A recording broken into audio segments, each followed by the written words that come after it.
Selamat pagi, selamat beraktivitas semuanya. Saya Windy Veronica Buruditi dengan NPM 2011010101 dari kelas TIP 2001. Di sini saya ingin mempresentasikan UAS saya yang berjudul memori.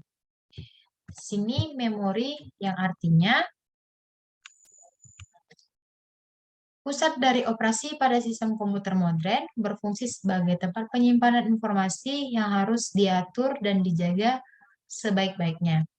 Memori ini juga didefinisikan sebagai array besar dari word atau bit yang disebut alamat. Memori ini terbagi juga dengan beberapa jenis, yaitu yang pertama memori kerja, ROM, from, EEPROM, atau EEPROM, RAM, change memory, memori dukung, flopping, first disk, flash disk, CD, dan lain-lain.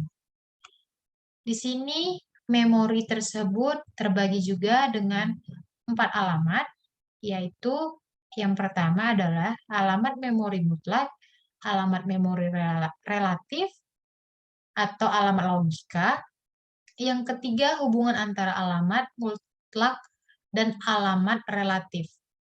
Yang terakhir, jenis memori dan alamat memori. Di sebelah kiri kita bisa lihat contoh dari alamat memori. Di situ udah ada bagian-bagian dari alamat memori tersebut. Dan di dalam memori ini, isinya juga terbagi dalam beberapa bagian, yaitu 6 bagian. Dan yang pertama itu adalah sistem bahasa penata olahan, yang kedua sistem utilitas, yang ketiga inti sistem operasi, yang keempat sistem operasi, dan yang kelima pengendalian alat atau device drivers, dan yang terakhir file pemakaian. Dan di sini di dalam memori ada yang namanya swapping. Swapping ini adalah sebuah proses yang harus berada di memori sebelum dieksekusi. Proses swapping tersebut menukarkan sebuah proses keluar dari memori untuk sementara waktu ke sebuah penyimpanan sementara dengan sebuah proses lain yang sedang membutuhkan sejumlah alokasi memori untuk dieksekusi. Tempat penyimpanan sementara ini biasanya berupa sebuah flash disk dengan kapasitas yang dapat menampung semua salinan dari semua gambaran memori serta menyediakan akses langsung ke gambaran tersebut. Dan selanjutnya di dalam memori itu terdapat memori maya. Memori maya ini adalah program yang dijalankan harus dibuat di memori utama. Masalah muncul ketika program lebih benar dibanding memori utama yang tersedia. Solusinya adalah ada 2 bagian, yaitu overlay dan memori maya atau bisa disebut juga virtual memory. Di sini saya akan menjelaskan apa itu overlay. Overlay itu adalah program dipecah menjadi bagian-bagian yang dapat dimuat memori. Overlay ini juga yang belum diperlukan atau tidak sedang dieksekusi disimpan di disk. Overlay ini dimuatkan ke memori begitu diperlukan. Dan selanjutnya saya akan menjelaskan memori maya atau virtual memory. Memori maya atau virtual memory ini adalah kemampuan mengamati memori melebihi memori utama yang tersedia. Gagasan memori maya adalah ukuran gabungan program, data, dan stak melampaui jumlah memori fisik yang tersedia. Sistem operasi menyimpan bagian-bagian proses yang sedang digunakan di memori utama dan sisanya di disk. Bagian-bagian di disk diperlukan, maka bagian memori yang tidak diperlukan disingkirkan diganti bagian di disk yang diperlukan itu. Oke, selanjutnya di sini ada contoh dari memori utama tersebut, memori maya. Di sini ada contoh dari memori maya atau virtual memory tadi. Contohnya yaitu program 10 MB 10 MB dapat berjalan di mesin 2 MB, yaitu memilih bagian proses sebesar 2 MB secara hati-hati dan ditaruh di memori. Dan selanjutnya, bagian-bagian proses di swap antara disk dan memori saat diperlukan secara otomatis oleh sistem operasi. Dan memori maya ini dapat dilakukan dengan 2 cara, yaitu paging dan segmen dengan 3 cara.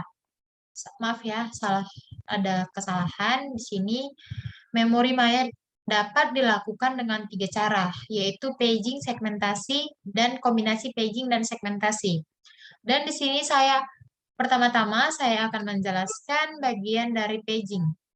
Paging tersebut merupakan kemungkinan solusi untuk permasalahan fragmentasi eksternal di mana ruang alamat logika tidak berurutan, mengizinkan sebuah proses dialokasikan pada memori fisik yang terakhir tersedia. Memori fisik dibagi ke dalam blok-blok ukuran tetap yang disebut frame. Oke. Memori logika juga dibagi ke dalam blok-blok dengan ukuran yang sama yang disebut page. Dan semua daftar frame yang bebas disimpan untuk menjalankan program dengan ukuran npage perlu menemukan n-frame bebas dan meletakkan program pada frame tersebut. Table page atau page table digunakan untuk menerjemahkan alamat logika ke alamat fisik. Di sini selanjutnya saya akan menjelaskan segmentasi. Segmentasi ini adalah sistem segmentasi dengan segmentasi murni adalah alamat maya atau offset di segmen. Setiap proses mempunyai tabel, segmen, dan pada saat proses running, alamat awal maya table dimuatkan ke register dasar. Nomor segmen digunakan mencari deskriptor segmen di tabel segmen yang menyediakan alamat fisik awal dari segmen panjang dan bit-bit proteksinya. Alamat fisik dihitung dengan menambahkan alamat dasar segmen ke alamat maya. Dan yang terakhir di sini saya akan menjelaskan sistem kombinasi paging dan segmentasi. Teknik kombinasi paging dan segmentasi ini adalah ruang alamat pemakaian dibagi menjadi sejumlah segmen sesuai dengan kehendak pemrogram. Segmen tersebut dibagi menjadi sejumlah page berukuran tetap dan berukuran sama dengan page frame memori utama. Jika segmen kurang dari ukuran page, maka segmen hanya memerlukan satu page. Baik, cukup sekian dari presentasi saya mengenai materi memori. Bila ada kesalahan kata atau kesalahan dari saya menjelaskan memori, saya mohon maaf dan selamat pagi, saya ucapkan terima kasih.